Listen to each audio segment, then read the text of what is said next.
dans le Club Pancho. J'espère que vous allez bien. Bienvenue pour cette nouvelle émission à chaud sur Twitch. Vous en avez l'habitude. L'OGC Nice est eh bien, leader de Ligue 1.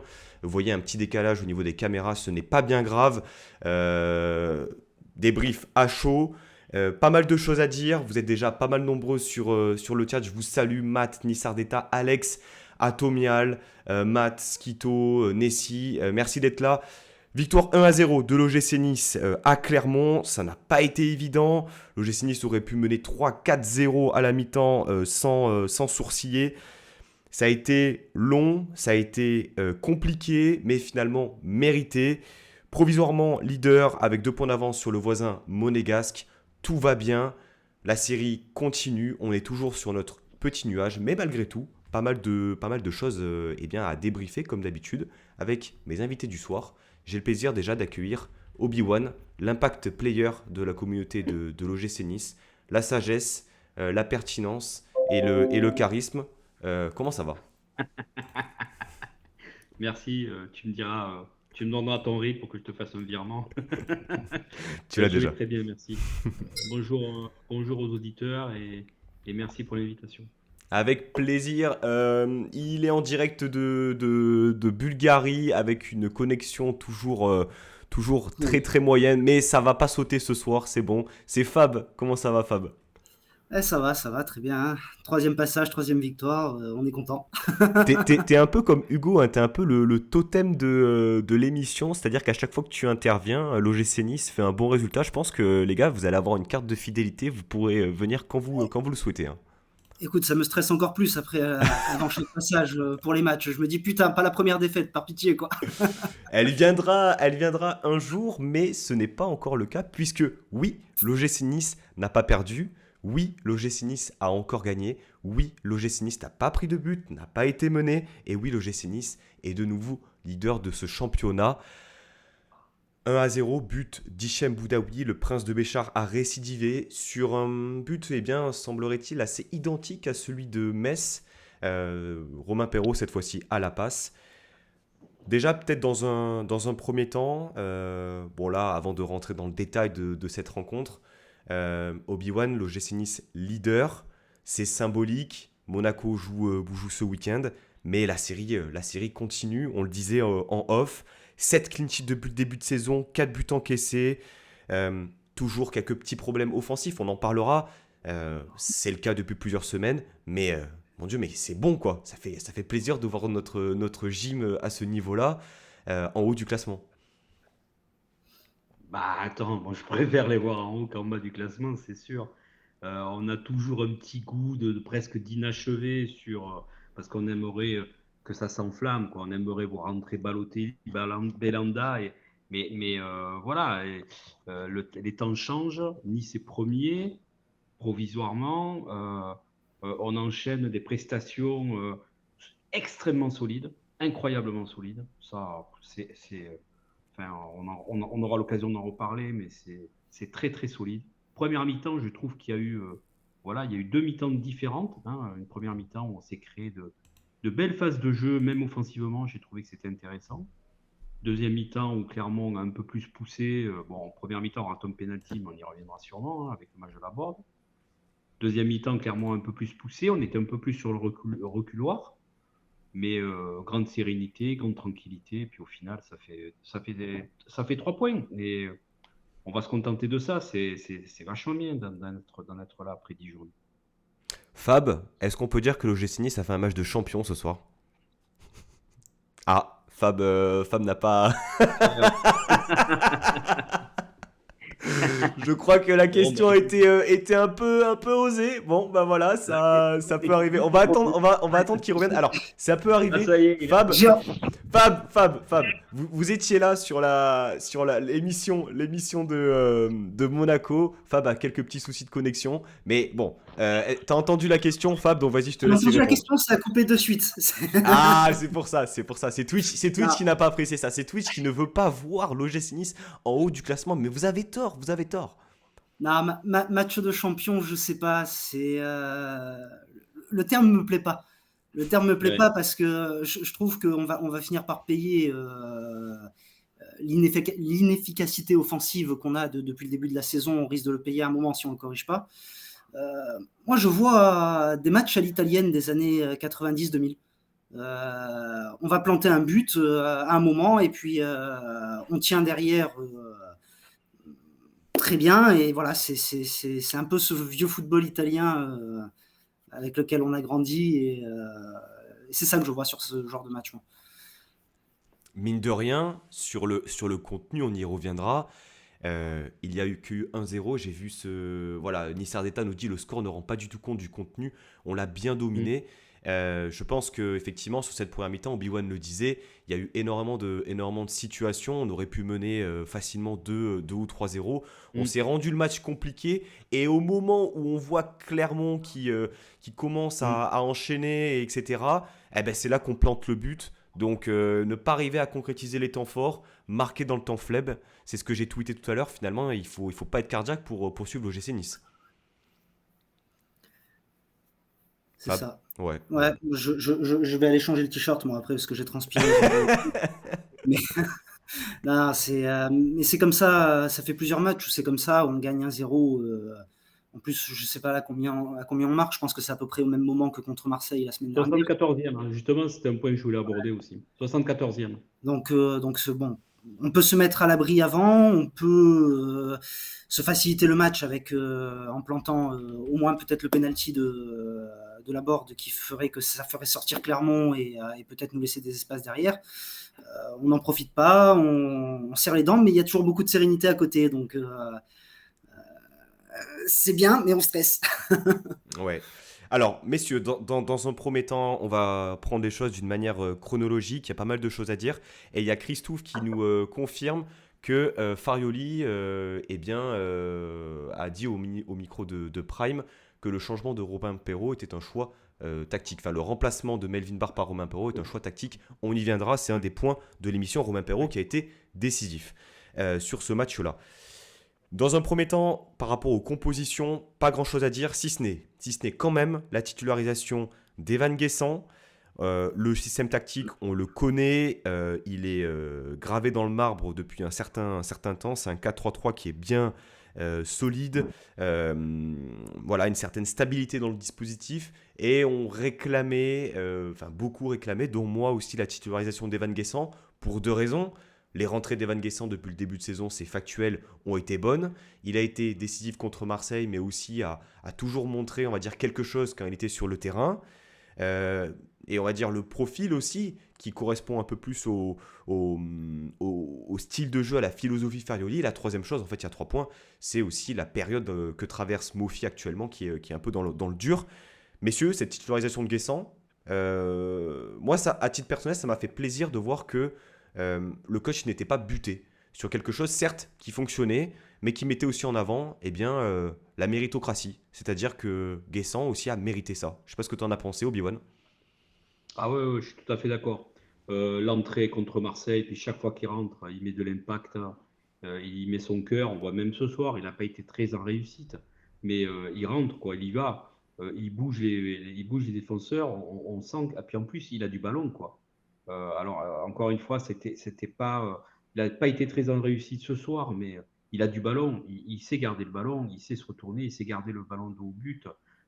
Il a des crochets qui lui permettent un peu chalouper, qui lui permettent de conserver la balle. Non, non, c'était méritant. Et je pense que Farioli, là où il est très bon quand même, c'est que s'appuyant sur une défense solide, il prend le risque d'impliquer. Enfin, il prend le risque.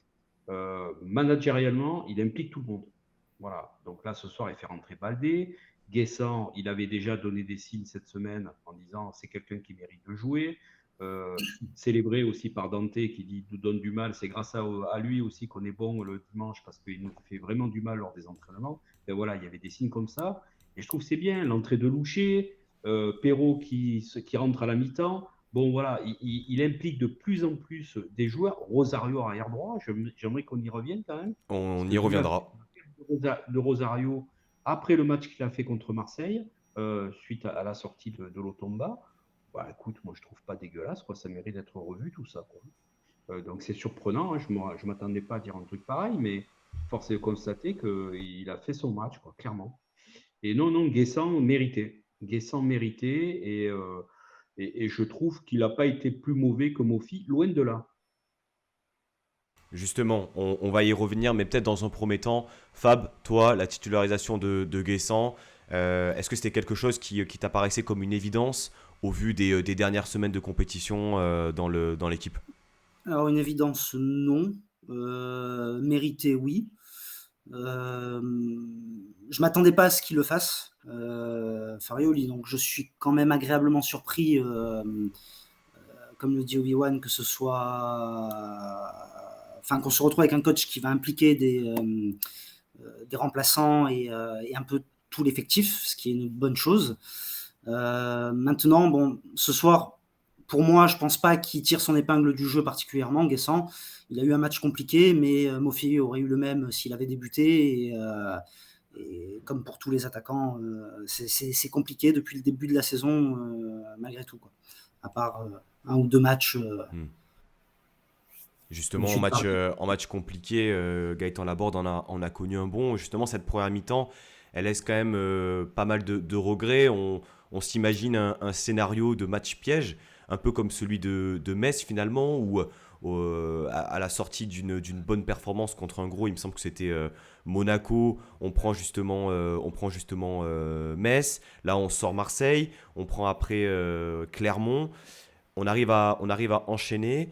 Mais cette première mi-temps, quand même, les situations, on les a. On a peut-être quatre cinq situations bien chaudes. Un poteau, un penalty et surtout un homme, Gaëtan Laborde, qui n'a absolument pas été en réussite et qui sort à l'heure de jeu je vais dire dans l'anonymat. Alors c'est peut-être un peu dur, mais il n'a plus été décisif depuis Paris et on le voit un peu en difficulté. Et je trouve d'autant plus en difficulté lorsque tu compares l'apport d'un Jérémy Boga qui, à mon sens, correspond beaucoup plus à ce qu'attend Farioli des ailiers, des joueurs capables de garder le ballon techniquement, capables de percuter, capables d'être vertical dans la course et d'être fin techniquement.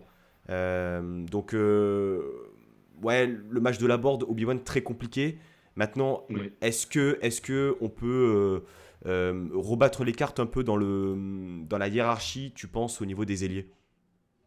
Ah, il faudra, parce qu'à un moment donné, on ne restera pas avec une défense à 0 but à tous les matchs. Donc ça veut dire qu'il va falloir marquer. Ça, c'est une évidence. Et on ne peut pas marquer avec aussi peu d'occasions. Alors ce soir, il y en a eu, mais globalement, avec quand même aussi peu de tirs au but et aussi peu de réussite. Alors Laborde, ça fait quand même depuis le match de Paris, où je le trouve très en dedans par rapport à ce qu'il apporte d'habitude. Alors il a toujours beaucoup de cœur et je pense que c'est un joueur qui ne se fera jamais siffler à l'Alliance parce qu'il court toujours énormément, mais il apporte de moins en moins. Et je trouve que on sait que c'est pas son poste de prédilection, on sait qu'il n'aime pas jouer sur le côté droit, on sait que c'est plus un axial qu'un latéral. Je trouve qu'aujourd'hui, ça commence à lui taper un peu le système, quoi. Et il apporte de moins en moins. Et alors là, clairement, ce soir, en plus, il rate un penalty largement. Donc ça prouve qu'il n'est pas bien dans sa tête. Et il va falloir changer quelque chose. Donc oui, la hiérarchie des ailiers, je pense il faut la changer. L'entrée de Baldé à droite, parce que quand il a été à gauche, c'était un peu plus. J'ai pas compris pourquoi il était allé à gauche. Mais à droite, quand même, sur la première action, on a vu ce qu'il était capable de faire. Un peu comme contre Monaco, hein, où finalement il joue 15 minutes et il Un avait peu été aussi comme- C'est intéressant. Hein. vrai, c'est vrai. Guessant, je pense que ça peut être la solution. Parce que moi, j'ai vu Guessant l'année dernière jouer à Nantes. Camboiré le faisait pas mal jouer. Pas Camboiré, si Camboiré, et puis Mm. après Alstoy ou je sais pas quoi là. Le faisait pas mal jouer à droite. Et franchement, c'est pas déconnant. Un Guessant, il est droit, ça bouge. Hein. Il est Mm. rapide. Il sait tenir le ballon, donc ça peut le faire. La hiérarchie va bouger, c'est pas possible.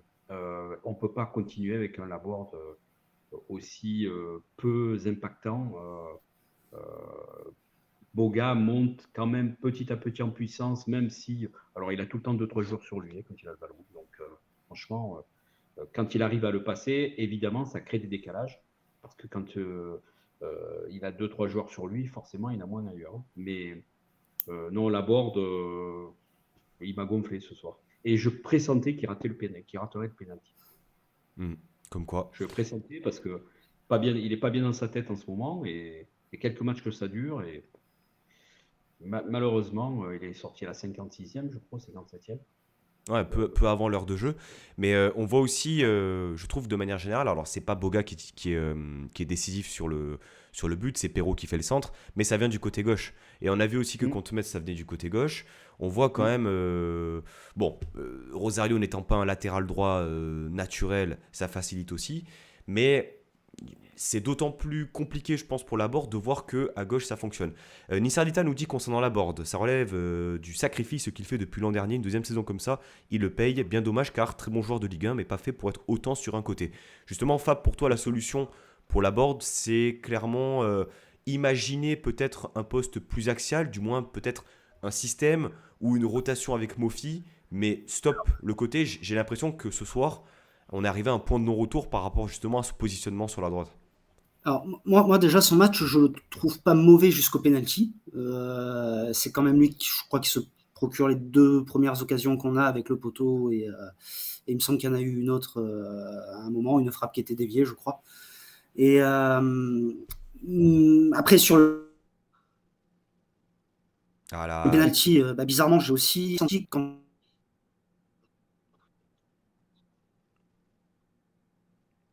Ouais. on t'entend pas, moi je t'entends pas, Fab. Il y a des micro-coupures, oui.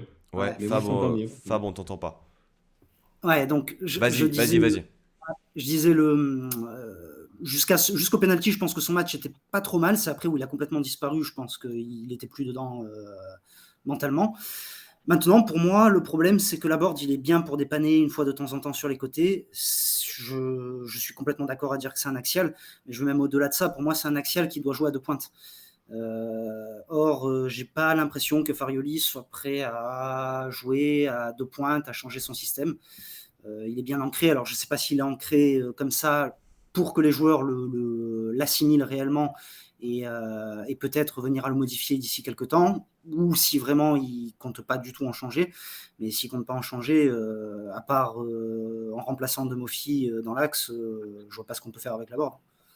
La Donc, question après qu'il faut se poser, c'est que est-ce que Farioli est prêt à chambouler son système tactique pour y intégrer Gaëtan Laborde alors que tu es provisoirement leader de Ligue 1, que tout fonctionne dans le résultat. En fait, c'est que pour l'instant, ça donne raison aussi à Farioli. c'est ça, c'est tout le problème. C'est tout le problème. Donc, pour moi, il risque de finir sur le banc, surtout si sur les quelques entrées qu'il peut y avoir côté droit, il y a quelqu'un qui se retrouve à mieux faire le taf, que ce soit Baldé, bon, bien que je le vois plus en super sub pour l'instant, ou Mm. Guessant, Buonani. ou même Buonani, Mm. s'il revient. Mais je sais pas. Mais pour moi, c'est compliqué pour la board en ce moment. Et ça va l'être de plus en plus aussi, je pense. Je pense, On, oui. on verra comment se passent les prochaines semaines. Mais bon, pas évident aussi, hein, un joueur qui arrive l'année dernière. On va pas reparler du contexte, mais avec un coach en particulier, un système de jeu. Il s'épanouit sous Digard, mais un poste qui n'est pas le sien. Ça continue sur ce même poste avec une philosophie de jeu différente. Enfin, je pense aussi qu'il faut donner un peu les circonstances atténuantes aux joueurs qui font qu'aujourd'hui, bon, bah, c'est pas évident aussi. Euh, mais bon, on l'avait pressenti depuis ce début de saison. Malgré le fait qu'il ait marqué contre Lille, qu'il ait été très bon contre le Paris Saint-Germain, ça reste quand même un début de saison assez compliqué pour Gaëtan Laborde. On reste sur le couloir droit, messieurs. On va parler quand même d'un homme qui est bien dans cette émission, moi le premier. J'ai jamais été vraiment tendre avec Pablo Rosario. Alors, non, non, hein, c'est pas après le match de ce soir que je vais être rassuré lorsque Pablo Rosario aura le ballon entre les pieds. Sûrement pas. Mais, force est de constater, et il faut bien le reconnaître, que la rentrée contre Marseille, elle est très bonne et elle est décisive. Et que ce soir, il fait un match plein où on le sent motivé, concerné, un positionnement sur ton premier mi-temps beaucoup plus axial pour laisser un peu ce couloir droit un peu à Boudaoui lorsque l'OGC Nice avait le ballon. Ça lui correspond mieux. Obi-Wan, ton ressenti sur la prestation de Rosario. Est-ce que pour toi, c'est vraiment une alternative fiable pour les prochaines semaines, puisqu'on n'aura ni Attal et ni Lotomba au poste de latéral droit? Ah ben, clairement, oui. Enfin, alors après, c'était que clairement. Mais contre Marseille, il avait déjà montré de belles dispositions. Tu l'as dit, il a été décisif. Ce soir, tactiquement, je l'ai trouvé intéressant parce qu'à un moment donné, en première mi-temps, il est monté au milieu, il a créé la supériorité numérique, il a créé deux, trois situations. D'ailleurs, je crois que c'est lui qui envoie le ballon à Rosario, à Boudaoui pour le penalty. Ouais. C'est lui qui fait la passe. Donc, il est aux alentours des 20 mètres. Donc, il a été intéressant. Il n'a pas fait de faute. Hein. Il a fait, je crois, une passe un peu dans le n'importe quoi, parce qu'il est quand même très habitué à faire des passes de grand-mère. Là, pour le coup, il a été plutôt complet et plutôt intéressant tout le match. Pas de faute aux 18 mètres. Voilà. Non, non, je trouve que c'est du coup une belle alternative. J'aurais aimé revoir Mendy, parce que c'était dans ma tête hiérarchiquement le numéro 3. Mais Rosario fait le taf. Donc, bah, il faut pas. Bravo à Farioli d'avoir parié sur cette option. Je n'avais pas vu venir. Alors, autant en défense centrale, il me semble que l'année dernière, il avait fait quelques piges en défense centrale pour Ouais. remplacer Todibo Parce que c'est son dans meilleur poste. voilà. Là, en latéral, je ne l'avais pas vu venir. Voilà, il a été extrêmement sérieux. Bravo à lui. Ben, tant mieux pour nous, hein. Mais c'est ça la dynamique d'équipe, quoi. Quand il y a une équipe qui est en confiance, il y a des joueurs qui se transcendent et qu'on voit. C'est Barre cette année, depuis le début de la saison, hein, voilà. Où tout le monde, enfin, et moi le premier, je le trouvais insupportable. Bon, ben, Barre cette année, c'est un des meilleurs joueurs de l'équipe. Ben, Rosario, il a monté de niveau, semblerait, mais qui continue pendant que le Tomba se soigne. Oui, effectivement. Et puis concernant Rosario, c'est assez juste ce que tu dis, Obi-Wan. On sent un groupe, c'est ce qu'on disait un peu avant de lancer l'émission, c'est-à-dire que oui, certes, c'est pas son poste, oui, il n'a pas les qualités normalement requises pour être latéral, mais il se met au diapason d'une équipe qui tourne et qui tourne très bien. Et c'est un ensemble de 17-18 joueurs. Donc c'est pour ça qu'ironiquement, je disais au début de l'émission, et je t'ai posé la question, Fab, sur le match de champion, mais dans le sens où on sent une équipe qui est concerné. Et quand je vois le match de Rosario ce soir, je suis, à titre personnel, je me dis pas, bon, parce qu'on voit des choses sur Twitter où on se dit, on a Dani Alves à l'OGC Nice, Dani Alves Prime. Enfin, bon, il faut dosons la performance de Pablo Rosario, mais juste reconnaissant aussi qu'il a été performant. Maintenant, ça reste une solution de secours temporaire. Et la question, Fab, est la suivante. Est-ce que bah, Pablo Rosario ce soir, c'est pas finalement l'OGC Nice version Farioli, à savoir concerner le groupe et puis ouais, tout le monde se met au diapason, peu importe ton poste, tu as un seul objectif, c'est d'aller au charbon et de gagner les matchs les uns après les autres, même si c'est moche des fois, quoi, finalement. C'est peut-être ça. Et quelque part, ça rappelle encore une fois cette saison 2016-2017 où le collectif, tu vois que chacun est prêt à crever sur l'autre enfin sur le terrain pour les autres, pour les copains. Tu le ressens un petit peu et probablement que Farioli n'est pas étranger à ça. On le voit avec Barre, on le voit depuis un match et demi, donc c'est pour ça qu'il faut aussi tempérer, en tout cas avec Rosario, où des joueurs qui n'étaient pas du tout au niveau avant ça commencent à se mettre au diapason, avec un collectif qui tire tout le monde vers le haut. C'est de bon augure. C'est de bon augure. Après, le problème, c'est que, encore une fois, pour revenir à pourquoi aussi le terme de match de champion, il me dérange un peu, c'est que cet état d'esprit-là, ce collectif-là, tu peux l'avoir sur des courtes périodes pour des compétitions, pour tout ça. Le tenir sur une saison entière, c'est compliqué. On va voir avec la CAN, on va voir donc après la trêve avec la CAN, avec peut-être d'autres blessures, etc. Bon, déjà, on a quelques épisodes avec ce qui s'est passé avec BKBK, avec Attal, etc., qui déjà nous mettent un peu dans le dur. Pour l'instant, ça a l'air d'aller, mais on va voir la suite. La saison, elle est longue, donc il faudra voir. Ouais, Mais pour effectivement. l'instant, Puis la Coupe de France aussi, mine de rien. On a des choses à se faire pardonner par rapport à l'année dernière. On va pas rappeler ce qui s'est passé en janvier dernier. Et on va pas aussi rappeler les démons qu'on a pu vivre lors de cette soirée cataclysmique au Puy-Foot. On a parlé de Rosario et du couloir droit de manière générale. On va parler du couloir gauche parce qu'il y a eu du coaching quand même. Et j'aimerais quand même qu'on retienne sur ce match-là. J'ai eu des questionnements. Et je pense peut-être certains, du moins de la communauté, les ont eu concernant un peu la stabilité recherchée par Farioli. Plus ça allait et plus cette stabilité devenait ou pouvait devenir de l'entêtement.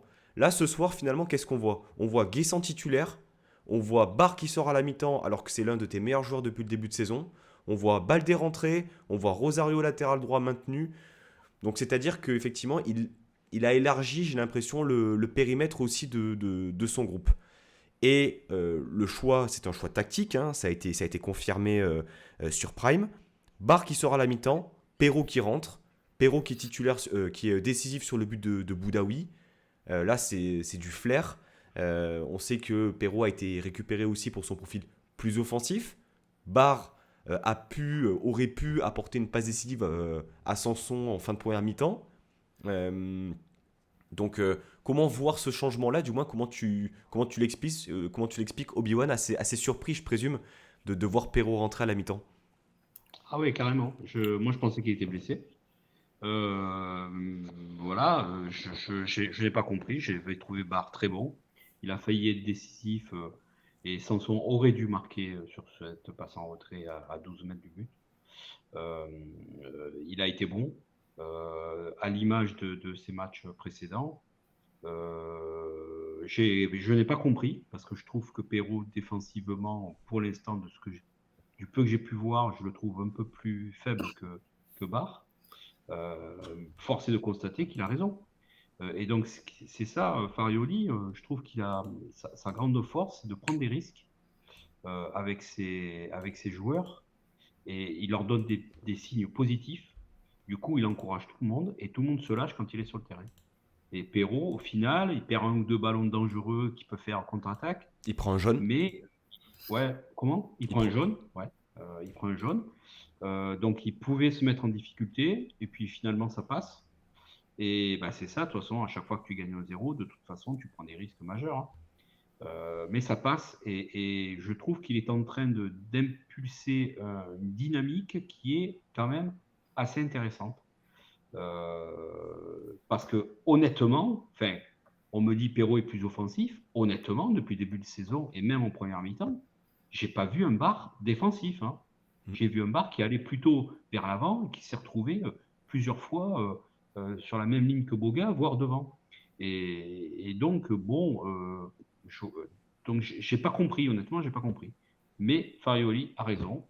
C'est Perraud qui fait la passe D pour Boudaoui. Ça fait victoire. Et là encore, il m'a bluffé. Après, on parle de l'aspect tactique puisque c'est l'élément qu'il a apporté en conférence de presse, enfin pas en conférence de presse, mais en interview d'après-match. On constate aussi que Barre, alors je crois, a joué quasiment l'exclusivité des matchs depuis le début de saison. J'ai pas le souvenir, alors corrigez-moi si je dis une bêtise, mais de l'avoir vu sur le banc ou sortir en cours de...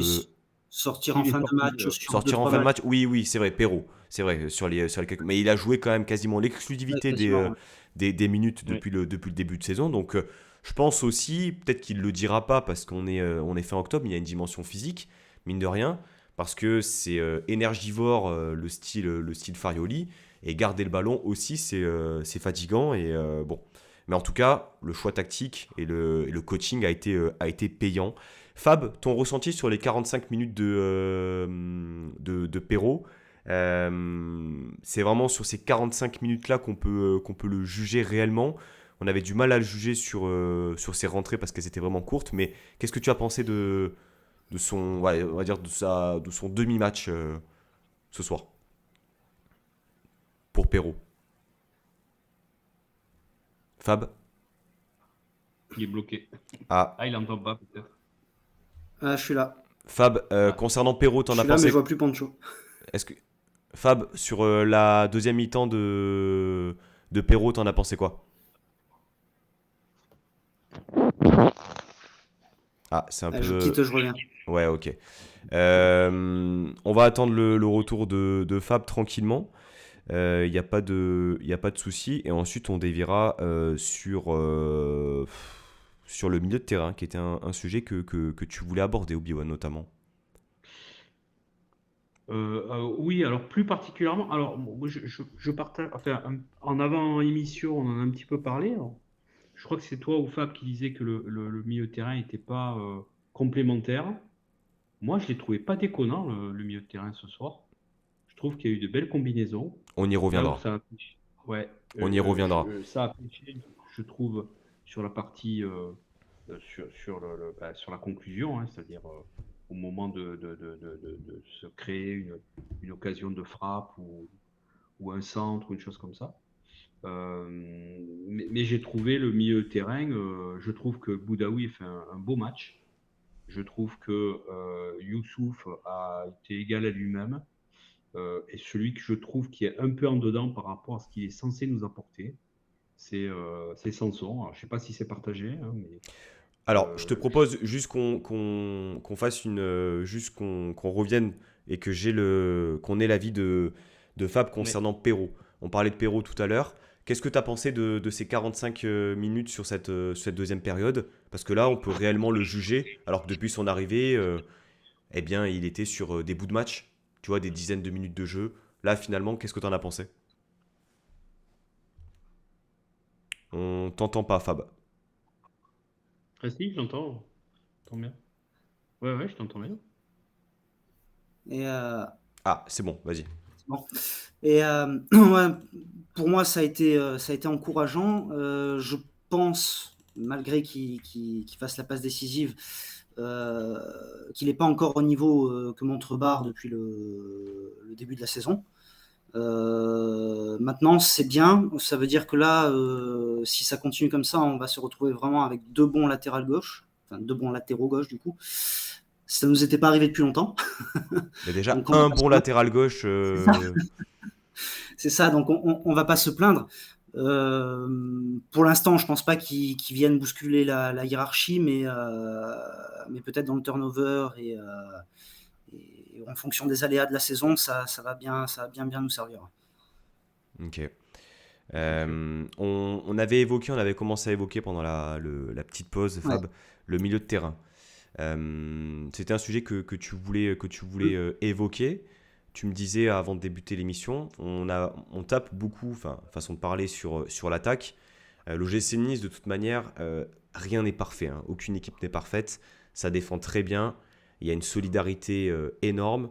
Et on voit que les joueurs eh bien, sont motivés et donnent tout. Et on entend aussi le staff à la télé, c'est un truc de dingue, quoi. Enfin, je pense qu'ils sont, en termes d'énergie, c'est comme s'ils se donnaient sur le terrain tellement ils mettent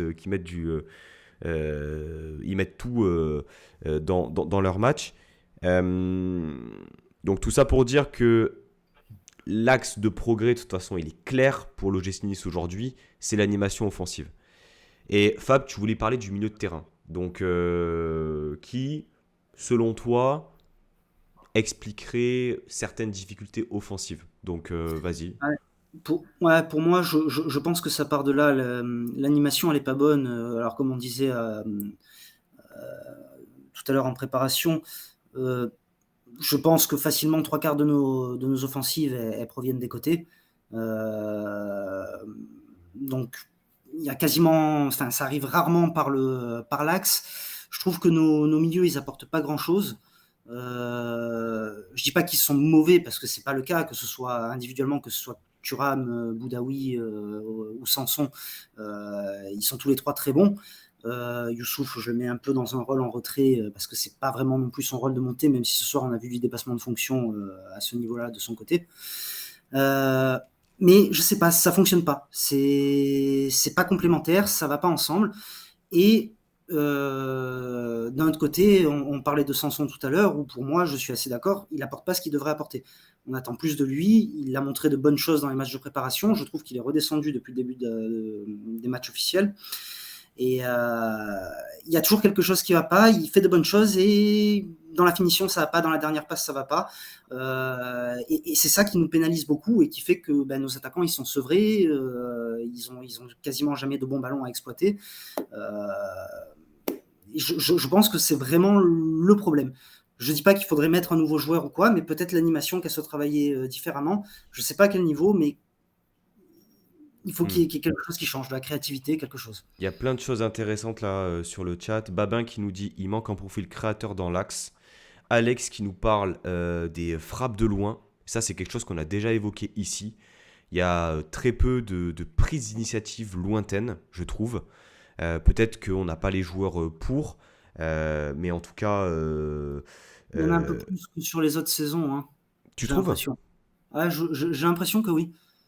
Alors souvent, il y a un bus devant et la frappe, elle va être contrée par un joueur, mais j'ai l'impression qu'il y en a plus que d'habitude. Et pareil, des profils créateurs, on en a. Boudaoui, pour moi, il est. J'ai l'impression qu'il ne sait pas se placer quand il est plus haut sur le terrain, mais pour moi, il a ce profil créateur aussi. Donc, je ne suis vraiment pas persuadé que ce soit Ouais, un peu. tu vois, je partage pas vraiment, quoi. Enfin, alors, enfin, il y a quand même, tu vois, Clermont, je crois qu'ils ont démarré le match à 5 milieux de terrain. 5 milieux de terrain.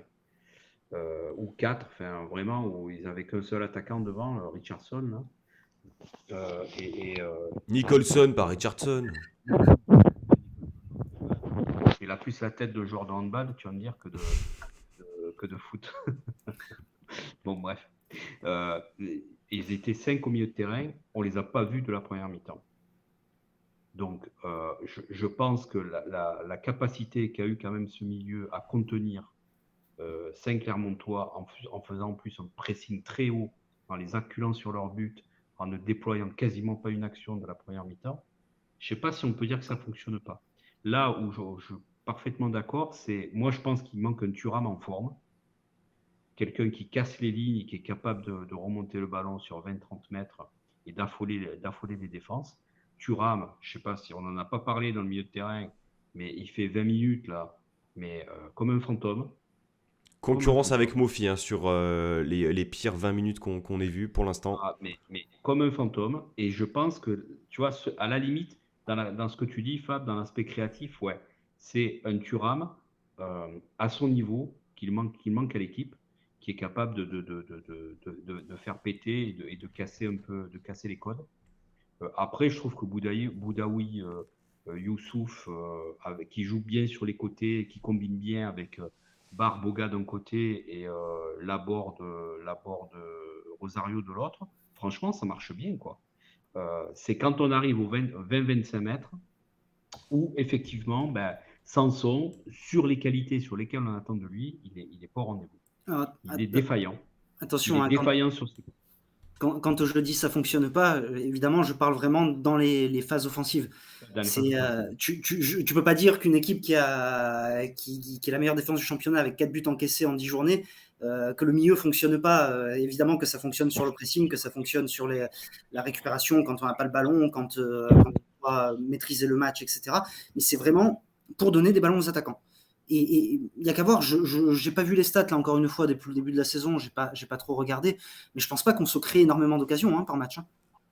Là, ce soir, on s'en est peut-être créé un peu plus que d'habitude, mais on s'en crée pas des masses. Ça faisait quelques matchs qu'on n'avait pas eu autant d'occasions. Alors, j'ai pas regardé le détail des stats, mais on a 4-5 occasions nettes de marquer et je compte l'occasion de Sanson en fin de première mi-temps. C'est intéressant votre débat et ça relance effectivement, je le vois dans le chat, l'incorporation ou non d'un Sofiane Diop dans ce milieu de terrain. C'est vrai que bon, Boudaoui Thuram, mais Diop aussi il a ce profil-là où il peut Thuram, en fait, moi je suis désolé, pour l'instant, moi j'en attends quand même beaucoup plus. Alors, je crois qu'il avait été un peu blessé cette semaine à l'entraînement, suspendu la semaine dernière. Bon, moi j'attends toujours la saison, et on attend toujours la saison de confirmation. Voilà, effectivement, c'est percé dans l'axe, ce joueur de transition qui avait tant été performant, surtout sous Galtier, dans le football de Galtier. Maintenant, il nous manque quand même de créativité. Si on nous dit aujourd'hui que le joueur créatif de ton milieu de terrain, c'est Boudaoui, bah, c'est normal qu'on ait du mal. Boudaoui est un excellent joueur. Il a un QI foot, je pense, plus élevé que la moyenne. Mais il n'est pas en capacité aujourd'hui d'être le véritable maître du jeu de ton milieu de terrain là. Enfin, déjà, le fait qu'il se projette dans les 12 mètres adverses, c'est quelque chose qui faisait peu et qui fait très bien, puisque les 2 fois où il le fait, c'est sur ses 2 buts. Mais effectivement, enfin, je pense qu'on est tous d'accord pour dire que la responsabilité de l'animation offensive ne vient pas que des attaquants, et c'est évident. Maintenant, j'attends quand même de voir. Mais on l'avait évoqué, enfin, vous l'aviez évoqué lors d'une précédente émission, hein, d'essayer Diop derrière les attaquants, en milieu axial. Je pense qu'il a les qualités, je pense il aurait les qualités pour ça aussi. Pour ceux qui se rappellent de son match, le match à Bollaert l'année dernière, où on gagne 1-0, Mm, c'était l'une des premières fois où il avait été aligné dans l'axe, avec Mofi devant lui. Il avait été exceptionnel. Et pourtant, il ne state pas sur ce match-là, mais je l'avais trouvé trop fort. ouais. Libre, déjà, droite, gauche dans l'axe. Et j'attends de voir sur une configuration où justement on a besoin d'avoir de la présence, on a besoin d'avoir du lien entre ce milieu de terrain et cette attaque, d'avoir ce Sofiane Diop un peu plus libre. Mais c'est vrai que bon, s'il est blessé tous les mois, ça va être compliqué de pouvoir lui faire confiance, voire un Alexis Claude Maurice Fab ne paraît pas convaincu par Alexis Claude Maurice. Pourquoi que Alors, moi, j'arrive plus. Il a beaucoup trop eu de chance à Nice. Il a toujours été blessé. À chaque fois qu'il revient, c'est de pire en pire. Là, son entrée contre Marseille, j'ai failli avoir 3 infarcts à chaque fois qu'il touchait le ballon. Non, Claude Maurice, j'y arrive plus. Non, je pense que là aussi, tu vois, dans la hiérarchie des joueurs qui peuvent remplacer éventuellement Sanson pour dynamiser un peu l'attaque, c'est dans le même registre, hein, c'est d'abord Diop et éventuellement Claude Maurice si on n'a pas le choix. Mais c'est Diop. Ouais, Diop a les qualités pour ça. Je préfère donner du temps de jeu à Belayan pour le coup. Ah ouais, vous êtes Mais dur là, avec Claude Maurice. ouais. Bon, c'est vrai que les 6 mois sous URCA, je pense que ça va bien un temps, mais peut-être qu'effectivement, bon, en même temps, il joue quoi? Il joue depuis le début de saison, il joue même pas une demi-heure, quoi. Il a pas trop sa place dans le collectif de Farioli pour l'instant. Non. Non, c'est factuel. C'est factuel. On a parlé du milieu de terrain. Vous avez parlé de Morgan Sanson. Alors effectivement, je ne l'ai pas effectivement trouvé à son avantage, mais alors il y a quelque chose moi qui me perturbe, c'est qu'à l'heure de jeu, il est carbo. Et ça dure depuis un certain temps. Alors, je connais pas assez le joueur pour dire que ça dure depuis le début de saison. Mais voilà, Carbo, donc ça me pose question aussi. Ça nécessite pas forcément une réaction de votre part, mais voilà. Un peu inquiétant quand même. Votre homme du match, messieurs. JC. Ah, il me l'a piqué, putain. Jesus Christ. Putain. JC Todibo. Mais putain, mais quel match. Mais quel match. C'est un truc de fou. Hein. C'est un mur. C'est un mur et je le disais tout à l'heure, il est dur sur l'homme. Il ne fait jamais de faute. Je ne sais pas s'il y a eu une faute sifflée contre lui tout le match. Il est impressionnant. Qualité technique, qualité de passe, qualité d'impact. Il voit tout, il prend tout. C'est le très très haut niveau. Très très haut niveau. On a beaucoup beaucoup de chances qu'il soit resté cette année. Ouais. Beaucoup de chances. On serait pas là sans lui là. Ouais, c'est sûr, c'est sûr. qui, d'après DT Football, Daniel, que je salue s'il passe par là, qui était venu nous présenter Jérémy Boga dans l'émission cet été, et bien d'après son algorithme de statistiques, est tout simplement le meilleur défenseur central de Ligue 1. Todibo, impressionnant, au-dessus de la moyenne, performant dans ses interventions, de plus en plus bon dans la relance aussi. On l'a vu faire des transversales droite-gauche Mm. on aurait dit Dante. C'est ce qui lui manquait l'année dernière, justement. Et c'est mieux. C'est mieux, mais c'est même, moi je trouve bluffant. La rapidité avec laquelle il a travaillé ce critère de jeu, vraiment, vraiment impressionnant. Alors c'est quelque chose de... On est obligé de le souligner. Chaque semaine, on dit la défense trop fort, etc. Bah forcément, quand tu es à 4 buts encaissés depuis le début de saison, on est forcé de souligner le match. Dante a été aussi exceptionnel. Donc chapeau à cette défense. Boulka, pas eu grand-chose à faire, hein, mine de rien. Mais bon, encore un clean sheet. Youssouf. Youssouf. Ouais. Petite mention à Youssouf, moi, personnellement. Ah, tu Je trouve mettrais que Youssouf, vas-y. la semaine dernière, je trouve qu'il a beaucoup souffert. Je pense qu'il a dû toucher beaucoup moins de ballons contre Marseille qu'habituellement dans les autres matchs.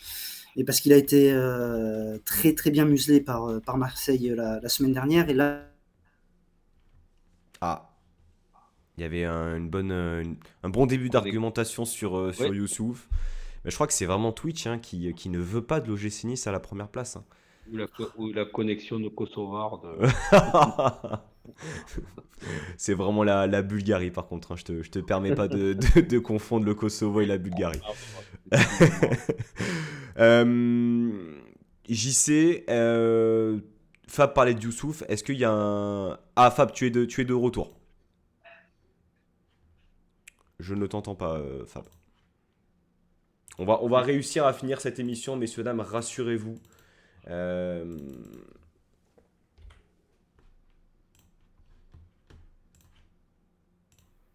Fab?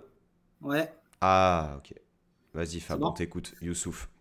Donc ouais, non, je disais que justement contre Marseille, il a beaucoup souffert et que là, on l'a vu, presque il s'est vengé. Il a fait des dépassements de fonction avec beaucoup de montées. À un moment, il y a une action où il est aux abords de la surface, à dribbler 3-4 joueurs. J'ai bien envie de le revoir dans ce registre-là. Je trouve qu'il a fait un gros match aussi aujourd'hui. C'est Bertigno qui en parlait justement lors du Space à la mi-temps. Et on avait eu des doutes par rapport à sa capacité à jouer numéro 6, surtout après le match à Lorient, où il fait cette erreur qui nous plombe littéralement. Mais à la manière de Todibo, qui a progressé dans le jeu long, jeu court, Youssouf a progressé dans sa manière et dans son calme, dans sa capacité à garder le ballon, à le transmettre, à jouer dans les bons espaces. En fait, on voit globalement, surtout sur Barre, Todibo, on voit qu'il y a un progrès constant de certains joueurs à une rapidité folle, puisqu'on est fin octobre et que le coach est arrivé il y a combien? Il y a 4 mois environ.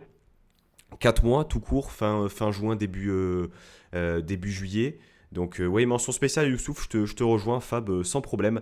Matt, je vais te piquer ton homme du match, puisqu'on m'a piqué JC, hein, voilà, je suis dégoûté. Homme du match, c'est Farioli, il nous a bien fait manger. Changement à gogo et une équipe entreprenante. Je répète un peu ce que je disais en début d'émission tout à l'heure, mais voilà, j'ai commencé à avoir un peu des doutes par rapport à Farioli, et ce match-là, dans le côté entreprenant, comme tu le dis, et dans la philosophie, eh bien, on retrouve effectivement le calme, la sérénité à la relance, ce qui fait aussi l'ADN de l'OGC Nice cette année, mais aussi on revoit un gym qui arrive à trouver des solutions face à un bloc regroupé, parce que les occasions, on les a eues, et surtout, les lignes sont en train de bouger. Perrault, Baldé, on n'a pas parlé de Tom Louchet qui est rentré, Rosario au poste de latéral droit, on voit aussi du changement. Peut-être d'ailleurs, Tom Louchet, il n'a pas touché excessivement de ballons, même je n'ai pas le souvenir qu'il ait touché un ballon, mais cette rentrée aussi marque cette volonté et ce choix aussi voulu par Flo Ghisolfi, à savoir s'appuyer sur le centre de formation. Ça avait commencé par Didier Digard, qui avait lancé Belayan, Buonani, Amraoui. Et puis là, on voit Farioli qui fait démarrer aussi Tom Louchet. Cette volonté de s'appuyer sur un centre de formation aussi, c'est quelque chose d'important pour l'OGC Nice, Obi-Wan. Ah bah oui, oui, bien sûr. Bien sûr, il faut envoyer des signes comme ça parce que ça permet aussi de continuer à préparer l'avenir derrière. Avec des numéros 3 qui pourraient devenir des numéros 2 qui pourraient devenir des numéros 1. Enfin, Perrault, on l'a récupéré de Brest, mais il a quand même été formé chez nous. Donc, il aurait pu aussi avoir le même type de carrière chez nous. Il y avait Pelmar en face aussi, qui vient aussi du centre de formation de Nice, qui est à Clermont. Non, non, c'est important de s'appuyer sur le centre de formation. C'est comme ça qu'on donne des signes aux jeunes qui ont envie de progresser. Et, et, et voilà, et c'est toujours plus facile de le faire quand c'est une équipe qui gagne Hmm. que de jouer avec le couteau sous la gorge comme nos amis lyonnais en ce moment, par exemple. Oui, effectivement. Un contexte plutôt positif permet aussi de lancer les jeunes. On n'a pas parlé d'un joueur. Alors, c'est vrai que ces dernières semaines, on a fait que en parler dans l'émission. C'était peut-être même enfin, je veux dire un marquage un peu trop serré de notre part. Et je m'en excuse si ça a pu heurter eh bien certains auditeurs. Mais la rentrée de Mofi, on a parlé de Thuram, mais alors celle de Mofi, euh, est-ce qu'on n'assisterait pas, Fab, à un joueur en manque de confiance totale? Est-ce que sur ce genre de rentrée-là, on peut pas vraiment tirer de conclusion, d'avis? Quel est ton avis, toi, ton regard sur son entrée? J'ai pas, je pense qu'il touche peut-être 2 ballons, grand maximum, dont un hors-jeu, que Ouais, c'est compliqué. Et à titre personnel, tu vois, là, je vais orienter un peu la question, mais en même temps, on est dans mon émission, donc je fais un peu ce que je veux. Euh, mon seuil de tolérance envers Mofi, il réduit de semaine en semaine. Et je te parle pas des 30 bâtons lâchés l'hiver dernier, etc. Je te parle purement des performances. Ça peut être un sacré joueur, mais là, j'ai l'impression que quand il doit aller à droite toute, il va à gauche toute. Quand il doit se baisser, il saute. Quand il doit sauter, il se baisse. Tu vois, j'ai l'impression qu'il va à l'envers du jeu. Je sais non. pas si je suis dur. Voilà. Qu'est-ce que tu en as pensé, Ouais, toi Enfin, globalement, la période Mofi, depuis Paris, c'est un peu comme la board, c'est compliqué. c'est compliqué pour toute l'attaque, j'ai envie de dire, et Mofi n'échappe pas à la règle. On attend plus de lui, c'est comme Sanson, c'est comme Laborde, c'est comme tous ces joueurs, on en attend plus. Il y a des secteurs sur lesquels il doit progresser et il ne progresse pas. La conservation du ballon de haut jeu pour jouer en pivot, je trouve qu'il a de gros manques là-dessus et c'est dramatique quand on joue avec une seule pointe de cette manière. Euh, et là, son entrée, bon, c'est anecdotique, j'ai envie de dire, que ce soit lui ou Thuram, il reste 20 minutes, un quart d'heure, je sais même plus, il rentre peut-être juste avant le but, il me semble.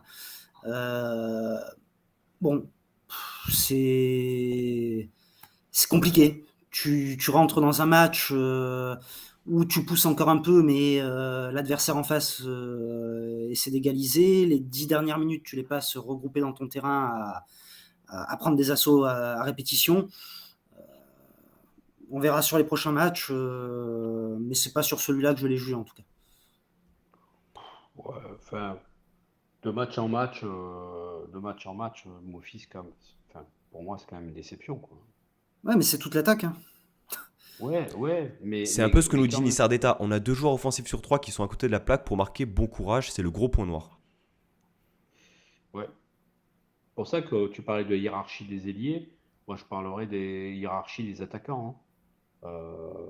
Enfin, voilà. Donc, peut-être que Guessant, demain, ça doit être notre numéro un. Peut-être qu'à droite, ça doit être, je sais pas, un Baldé, un Buonani, j'en sais rien. À gauche, Diop Bouga, ça peut le faire.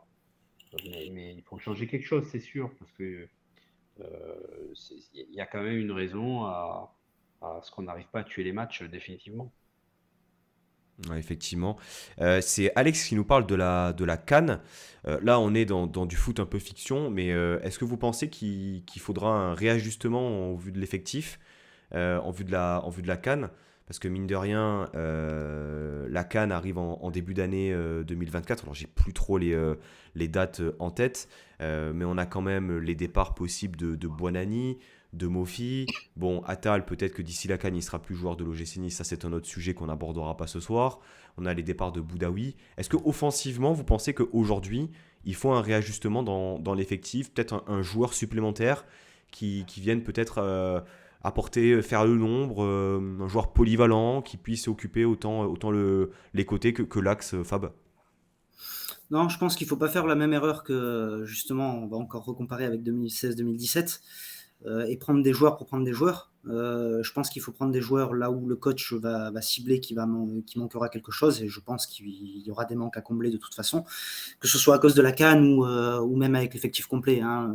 Il nous manque peut-être un ou deux joueurs dans cet effectif. Euh, mais des ajustements, il va en falloir. Et il ne faudra pas que ce soit des joueurs pour faire le nombre, comme avec Obadi et Srarfi à l'époque, quoi. Hmm. Si on ne veut pas passer à côté de quelque chose, si on est toujours en lice pour quelque chose d'ici la trêve. On est tellement nostalgique de 2016-2017 qu'on aborde quand même Mounir Obadi et Bassem Srarfi, hein. C'est dire quand même ce qu'on a enduré en tant que supporter de l'OGC Nice. Des ajustements pour toi, Obi-Wan, selon toi, au vu du mercato hivernal? Moi, je pense que Euh, ça sera nécessaire. Nécessaire, tu penses? Parce que c'est Ouais. vrai que Ah, Nissar d'État nous dit Guessant fait la canne, point d'interrogation. Alors peut-être pas, même si c'est pas impossible qu'il soit appelé, je crois que c'est en Côte d'Ivoire. Et ça pourra donner la possibilité aussi à la Borde de jouer réellement numéro 9. ouais, quand même devant, tu risques potentiellement de perdre pour la CAN Mofi, Boga. Boga, Buonanni, et tu Guessant, je ne savais pas qu'il était ivoirien, donc bah, si tu renforces pas, surtout si tu es dans le top 3 en janvier, ce qui est quand même probable, j'espère en tout cas, c'est bien parti pour, bah, tu vas t'appauvrir, tu t'appauvris. Et donc, parce que tu perds au milieu Youssouf aussi, Alors parce peut-être que pas, Euh, peut-être pas, peut-être pas ah, pour il fait pas Youssouf. la CAN peut-être. ouais, le Non, Burundi, il faut qu'il se qualifie quand même. d'accord. On a C'est cette pas lui. chance-là. Ouais, Sofiane ouais. Diop a Oui, vérifié, mais il y avait des médias sénégalais qui annonçaient qu'il avait choisi le Sénégal enfin, comme nation sportive. Alors, ça n'a pas été, je crois, confirmé par le joueur. C'est uniquement des médias sénégalais qui l'annonçaient, mais attendons de voir aussi. Bon, après, est-ce qu'ils vont les sélections, est-ce qu'ils vont aller appeler des mecs qui n'ont jamais joué encore en sélection juste pour la CAN? Je pense Je qu'on a, sais on a déjà pas. la température, hein. Je sais pas. Enfin, jurisprudence Aymeric Laporte. Ouais, ouais, c'est vrai. On verra. Pour clôturer, messieurs, peut-être un sujet qu'on n'a pas évoqué, foot, hors foot, euh, sur des prestations que vous souhaitiez peut-être mettre en avant. On a fait le tour globalement de l'effectif. On a parlé de défense, du milieu, de l'attaquant. Peut-être voilà, réappuyer sur un point en particulier, ou pas d'ailleurs, Obi-Wan, si tu veux démarrer. ouais, ouais, mais on l'a déjà dit. Franchement, moi, c'est la seule chose que je retiens. Les trois choses. Un, c'est les 3 points. Encore une fois, une victoire sans prendre de but. Deux, Farioli m'a bluffé dans sa capacité à intégrer et à établir une rotation avec une palette de joueurs beaucoup plus large. Trois, c'est la force qui se dégage de cette équipe. Là, une vraie force, une vraie puissance d'équipe, une puissance collective, c'est-à-dire que tu as la qualité intrinsèque des joueurs et tu as la force collective et des joueurs qu'on peut trouver moyens. Je vais te prendre un Rosario par exemple, mais dans ce collectif-là, il arrive à se transcender. Et ça, c'est très intéressant parce que ce n'est pas des choses qu'on trouvait les années précédentes et pour le coup, là, il faut remonter jusqu'à phare 2016-2017 pour retrouver à peu près la même le même supplément d'âme, quoi, je dirais. Donc il y a quelque chose qui est en train de se construire de façon assez surprenante avec Farioli et son staff. Et je trouve que, alors il paraît, alors ils sont adulés par les joueurs, hein, parce que il paraît qu'ils s'abossent comme des malades du matin au soir pour travailler les matchs, pour préparer les joueurs, préparation mentale, préparation physique, préparation tactique, etc.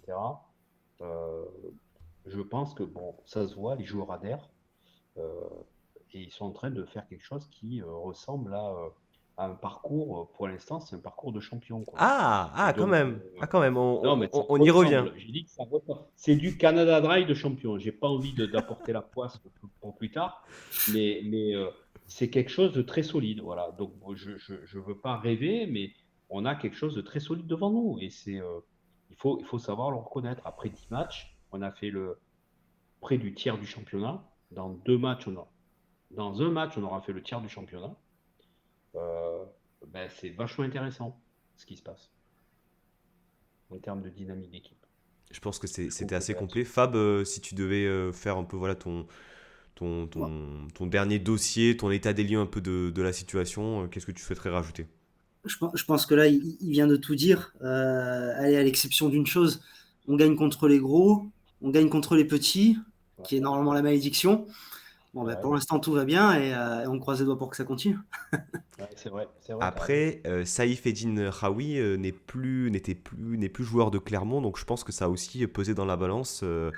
Il met ses buts annuels contre Il est, l'OGC il Nice est parti où, oui?